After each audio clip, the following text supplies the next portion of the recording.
You kill thousands of enemies in this game, and without ever questioning yourself, that's exactly how you become the villain. It is surprisingly easy to commit violence when you feel that it is justified. You only need to believe that you are on the right side, that the enemy is evil and that there is no alternative, and this is exactly where NieR Replicant begins.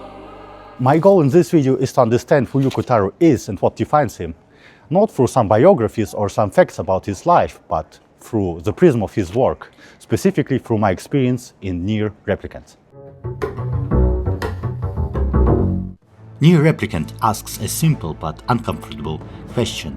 What happens when we only reflect on violence after we have already committed it? Yoko Taro has mentioned that the real-world conflicts inspired his thinking, specifically the US invasion of Iraq after 9/11, which many perceived as justified violence. But what happens when you look back years later? Was it the right thing? NieR Replicant walks the same way. During the first playthrough, everything feels clear. You are the hero, you want to save your sister, the Shades are evil, and because of this you kill them without any hesitation. It is a classic hero narrative. Defeat the evil, save the princess. And because of this, you rarely question your actions. Moreover, the main character of NieR Replicant is intentionally one-dimensional. He does not doubt himself, he does not seriously question his actions, even when Grimoire Weiss repeatedly tells him that everything feels suspicious. The protagonist simply moves forward. After the Shades take his sister, the only thing on his mind is saving her. He hunts the Shades who kidnapped her and kills anyone who stands in his way. The world is small and you visit a quiet village in a canyon, empty plains, ancient ruins, a dusty desert city, and a decaying seaside town. Each place feels disconnected, almost artificial, like fragments of a larger world. On your journey, these locations are just stages along the way, places you pass through in pursuit of a single goal, killing anyone who stands in your way. There was, however, one moment that felt different to me.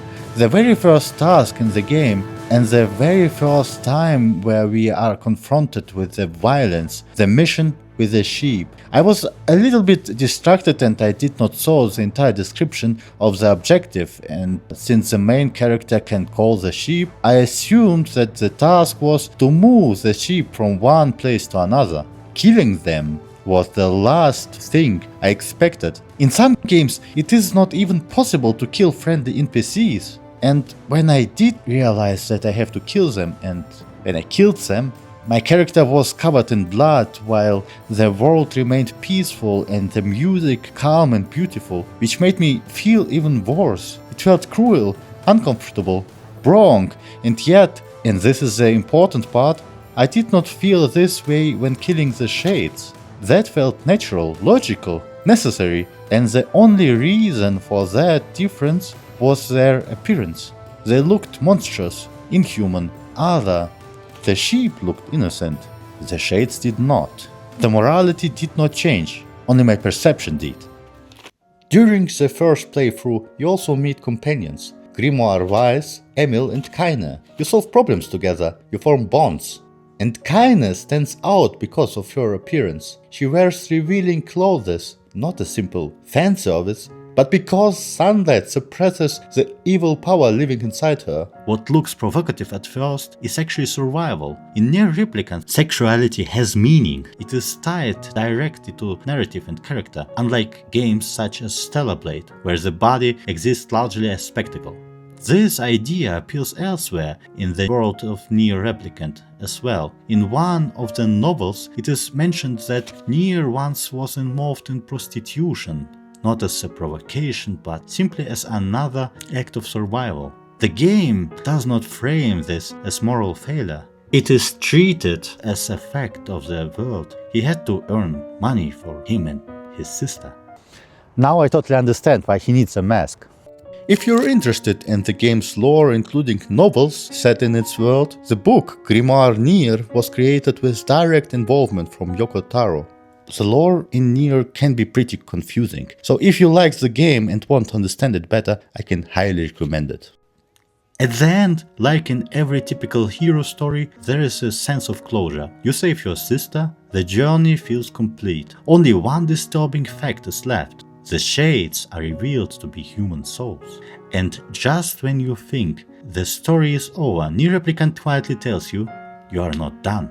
Replaying the game is not optional, it is a necessary part of the experience, not just to unlock another ending, but to understand what you have actually done.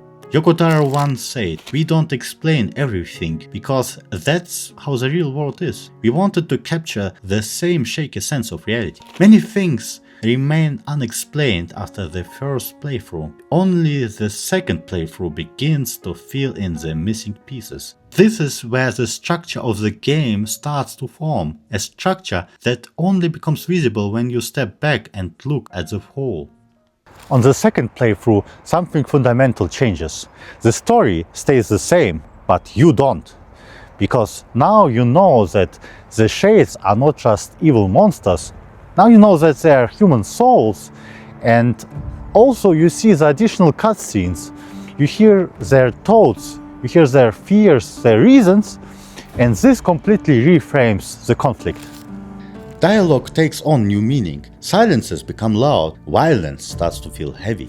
I no longer wanted to attack the shades, I felt sympathy for them. I hoped that this time things could turn out differently, but they don't. The destruction of the village felt necessary during the first playthrough and completely wrong during the second one. I felt like I was doing something unforgivable, and at the same time I had no way to stop it.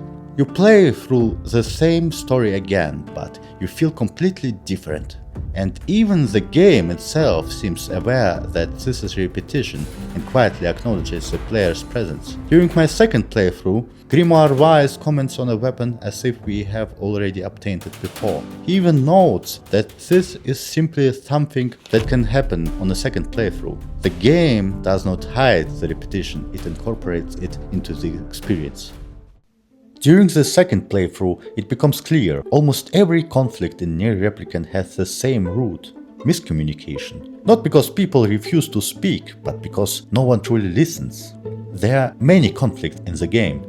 Humans and wolves share no common language. Humans and shades cannot understand one another. Everyone acts before understanding. The wolves kill humans. Humans retaliate. The wolves retaliate again. The same happens with the shades. Everyone acts out of loss, out of love, out of hatred. This is an endless loop in which no one ever truly arrives. And the tragedy of this, the communication could actually help. Because seeing opponent's perspective does not justify their actions, but it explains them. And only through the explanation can a conflict ever be resolved peacefully. Because if you talk to each other, then you will see that the opponent is not just evil for no reason, and then it will be possible to find a solution. Without that, violence becomes inevitable. Sacrifices feel empty, deaths bring no resolution. They simply happen because no one knows how to stop. During our journey we visit Facade, a city in the desert that appears to have found a solution to the miscommunication problem. While violence elsewhere erupts from chaos and misunderstanding, Facade is built entirely on rules. Rules for speech, rules for clothing, rules for grief, rules even for asking for help.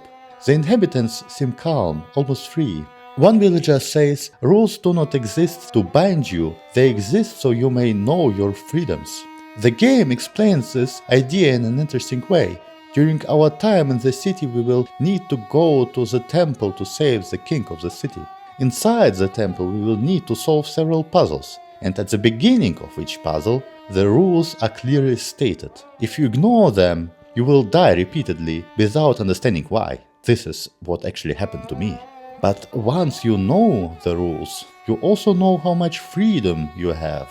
You can navigate the space intelligently, you can avoid danger.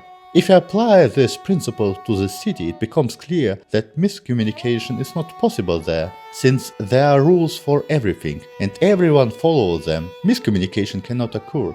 Everyone's motivation is based on following the rules and everyone knows it, so that no one has to explain why he or she did something. But Facade also reveals the cost. The villagers cannot enter the temple to save the prince, not because they don't want to, but because the rules forbid it. This is why they have to ask the main character to do this. Here, rules do not prevent suffering, they delay humanity. Later, when the queen is killed by the wolves, the system collapses. The king realizes we live and die by rules, and sometimes we must break them. Facade shows that rules do not solve miscommunication, they merely replace understanding of motivation with obedience. And if another actor who does not know the rules and will not follow them enters the city, it breaks the seemingly perfect system.